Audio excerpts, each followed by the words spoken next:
Hey, this is Thomas. In my previous video, I shared that you actually don't need $1.7 million to retire in Canada. However, with that being said, it is still important to save actively as our government will not have enough support for all of us. So in today's video, I'm going to share how to estimate your retirement needs to see if you're on track with your retirement savings.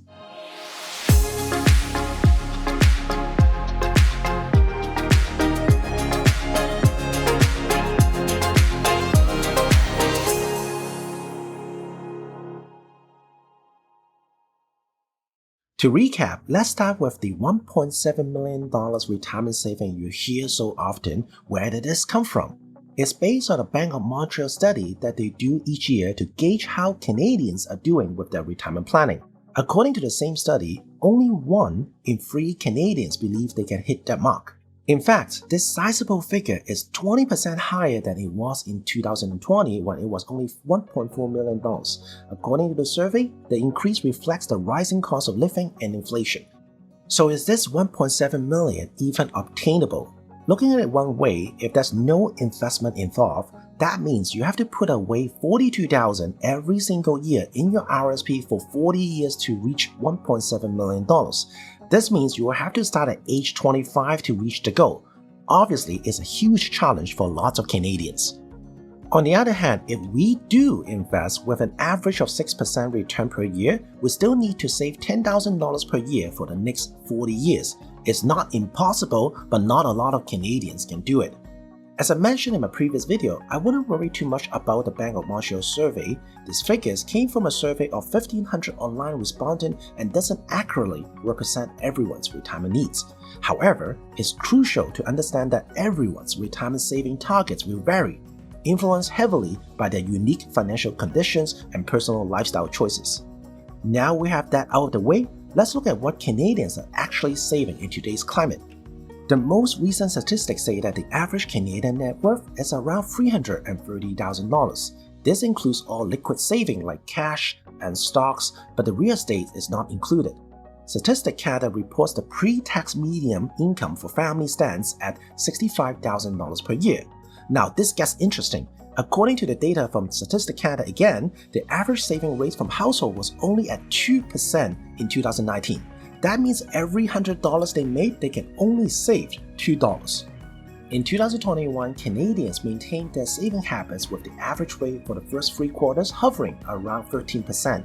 The Bank of Canada suggests that some of the savings were directly towards debt repayments, property acquisitions, and investment in the financial assets. Yet the bulk of the money seems to be stored in the bank accounts. Fast forward 2023, the saving rate now drops significantly as countries are more open, interest rates are high, causing people can only use the saving to support their mortgage payment. And that's why understanding your financial goal, especially your retirement needs and how to get there, is more important than ever.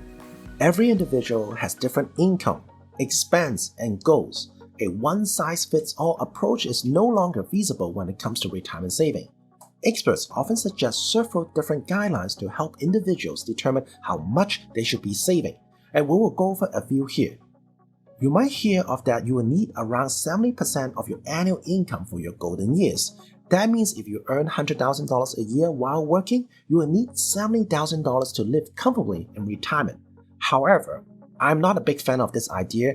Unless you plan to be more poor than now, chances are you will spend more money in your go-go years and your slow-go years, so just treat it as a reference.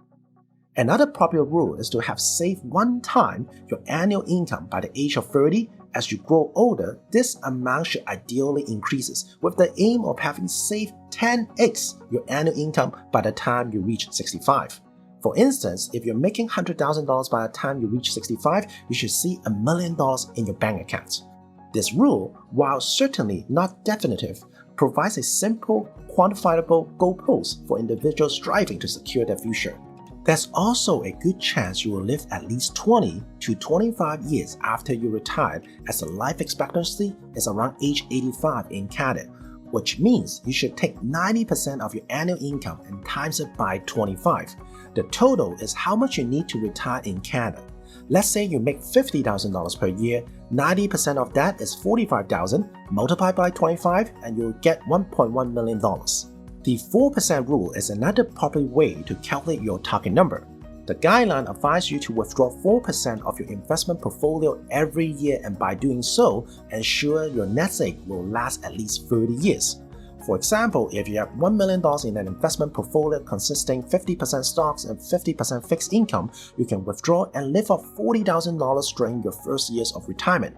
The percentage you withdraw always stays the same, but the dollar amount increases every year with inflation.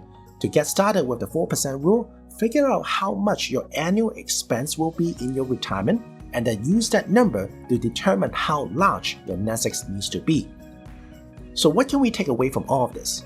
Well, the good news is that Canadians aren't as bad as the media would like you to believe.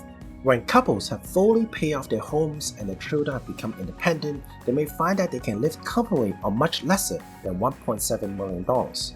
Also, the government benefits such as the Canada Pension Plan or the OA Security support a little bit as well.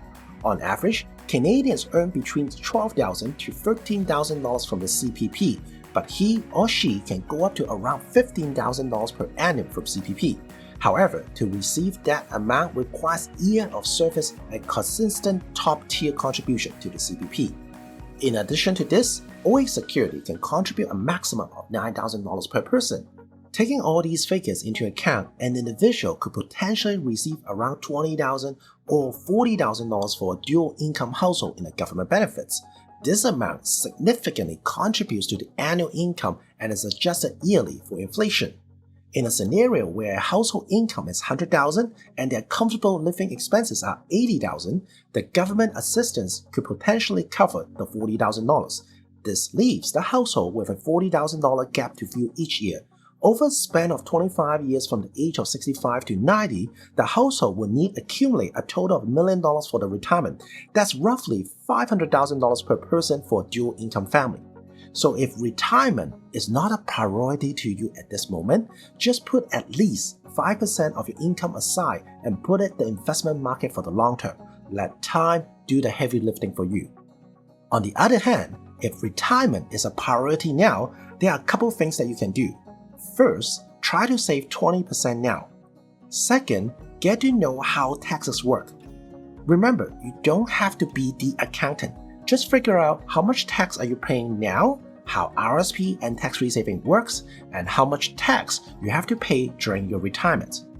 Retirement saving is not a rocket science. The key to success lies in understanding your own personal financial circumstances and lifestyle expectation. It involves setting realistic goals, making the most of available saving tools, and consistently monitoring your progress. While the task may seem daunting, remember that it's a journey, not a race. With careful planning and disciplined saving, you can build a nest egg that supports your vision of comfortable retirement. So I hope this video can give you more clarity. If you have more questions, please don't hesitate to reach out. This is Thomas. Thanks so much for watching, and I will see you in the next video.